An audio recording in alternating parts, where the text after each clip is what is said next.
27. numurā žurnāls Veto, kā vienmēr, piedāvā ļoti kvalitatīvus tekstus un, protams, arī vizuāls baudījums. Tas ir pilnīgi noteikti. Izlasīju rakstu Burkāns Būvbedrē.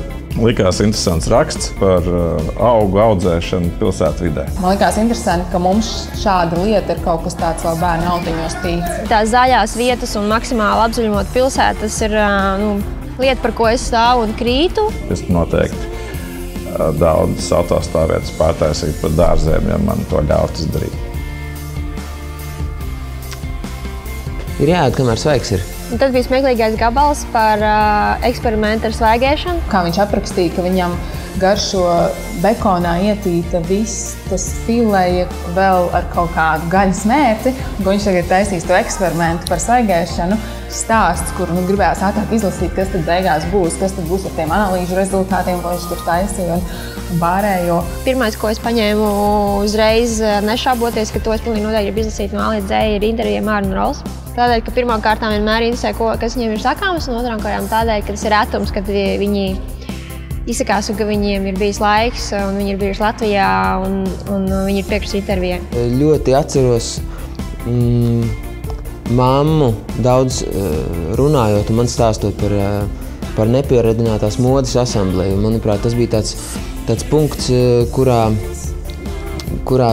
daudzas lietas un tāda vizuāla izpratne par to, kā mēs tagad skatāmies uz modi un mūsu estētiskie principi, kādā viņi ir sasaistē ar to, kas notiek pasaulē. Un tie noteikti tas bija tas laiks, kurā daudzas durvis tika ar kājām daudzītas vaļā. Un iespējams šis ir tas brīdis, kad man ir liels prieks par to, ka Māra un Rols ir turpinājuši šo ceļu un manā skatījumā uzrāda vienkārši fantastisks rezultāts. Un es šo to arī nezināju par tiem viņu sasniegumiem.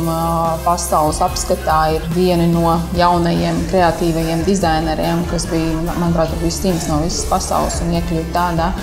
Manuprāt, ir ļoti, ļoti tāds liels gods, un tad tu redzi tā savu izdarītā darba rezultātu. Es domāju, ka latvieši vispār diezgan tāda estētiska tauta. Man liekas, ka viņi, ja runā par apģērbu, es domāju, ka lielākā daļa darbās diezgan smuki, salīdzinoši ar pārējiem, kas mums apkārt dzīvo eiropiešu veikās.